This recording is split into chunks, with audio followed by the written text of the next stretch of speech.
Joint Forum for Trade Unions and associations in public sector insurance companies के आह्वान पर आयोजित अखिल भारतीय हड़ताल के अंतर्गत बुधवार को जयपुर में नेहरू प्लेस स्थित दी न्यू इंडिया इंश्योरेंस कंपनी के क्षेत्रीय कार्यालय पर प्रदर्शन किया गया।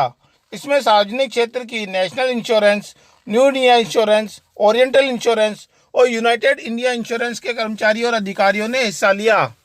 General insurance employees association north zone के जयपुर यूनिट के सचिव संजय बग्गा ने बताया कि सरकारी स्वामित्व वाली सामान्य बीमा कंपनियों के निजीकरण, बीमा सेक्टर में एफडीआई को 49% से बढ़ाकर 74% की वृद्धि, अगस्त 2017 से लंबित वेतन का पुनरीक्षण, 1995 की स्कीम के अनुसार सभी को पेंशन तथा एनपीएस का प्रावधान रद्द करने, 30% तक पारिवारिक पेंशन में वृद्धि आदि मांगों को लेकर यह हड़ताल रखी गई थी।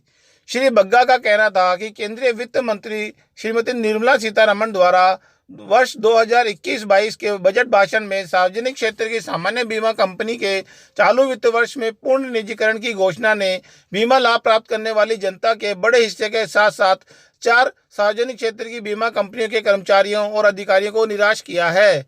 इन 4 राष्ट्रीयकृत बीमा कंपनियों ने केंद्र सरकार द्वारा उपलब्ध कराए गए सहज 19.5 करोड़ रुपए की शुरुआती पूंजी और 1000 कर्मचारियों और 300 कार्यालयों के साथ अपना कारोबार शुरू किया था और राष्ट्रीयकरण के 50 वर्षों के बाद आज भी वही 4 कंपनियां देश के हर कोने में करीब 8000 कार्यालयों के साथ कार्य कर रही है और इस वर्ष उन्होंने 73,000 करोड़ रुपए का प्रीमियम अर्जित किया है। इस प्रक्रिया में चारों कंपनियों ने 2 लाख करोड़ रुपए से अधिक का बड़ा संपत्ति आधार बनाया है और विभिन्न सरकारी योजनाओं व पब्लिक लिमिटेड कंपनियों में 1,78,977 करोड़ रुपए का निवेश भी किया है।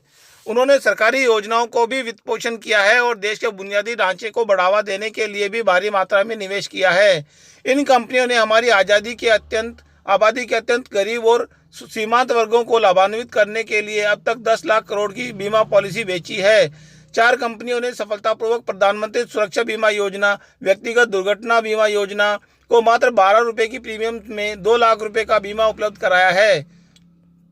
चारों कंपनियां सरकार की आरक्षण नीति को भी सही तरीके से लागू कर रही है और अनुसूचित जाति, जनजाति और अन्य पिछड़ा वर्ग के लोगों को रोजगार सुनिश्चित कराने के अलावा हजारों युवाओं को सालाना रोजगार दे रही है, जैसे कि स्थायी रोजगार, एजेंट, सर्वेयर आदि के रूप में।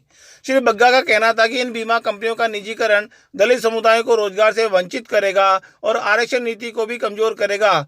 प्रदर्शन कर रहे बीमा कर्मियों का कहना है कि सार्वजनिक क्षेत्र की बीमा कंपनियों के निजीकरण के परिणाम स्वरूप केवल कुछ बड़ी कॉरपोरेट कंपनियां भारत के वित्तीय और बीमा बाजार पर कब्जा कर लेंगी और आम आदमी को सस्ती प्रीमियम दर पर बीमा सेवाओं से वंचित करेगी। बीमा में विदेशी पूंजी निवेश में बढ़ोतरी के परिणाम स्वरूप विदेशी कंपनियों को भारतीय बीमा बाजार पर नियंत्रण हासिल होगा और इसे विदेशों में देश को अपनी पूंजी वृद्धि का अवसर मिलेगा। इससे हमारी सरकार के आत्मनिर्भर भारत के दृष्टिकोण पर भी नकारात्मक असर पड़ेगा। ये सरकार ये भूल रही है कि इस देश की जो भी प्रगति हुई है और जो तरक्की हुई है उसके पीछे सार्वजनिक क्षेत्र ही जिम्मेदार है। कोई भी निजी उद्यमी होगा वो समाज के हर वर्ग को अपनी तरफ से सुरक्षा मुहैया नहीं कराएगा। ये जनरल इंश्योरेंस कंपनियां हैं जो प्राइवेट पब्लिक सेक्टर में है, यही सरकार की नीतियों को आगे ले जाती हैं।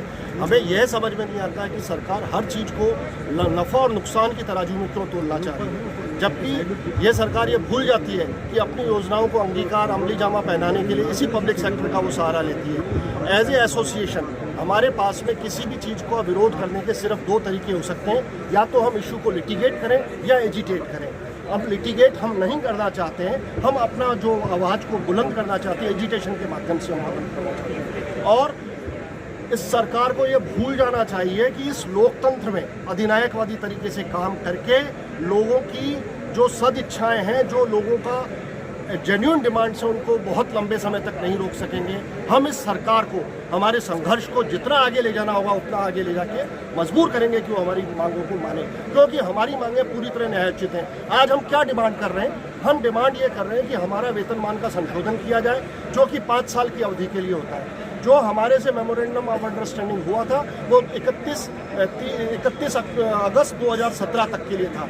हमेशा फाइनेंशियल सेक्टर में बैंकों के बाद में लाइफ इंश्योरेंस और जनरल इंश्योरेंस का वेज रिवीजन होता है।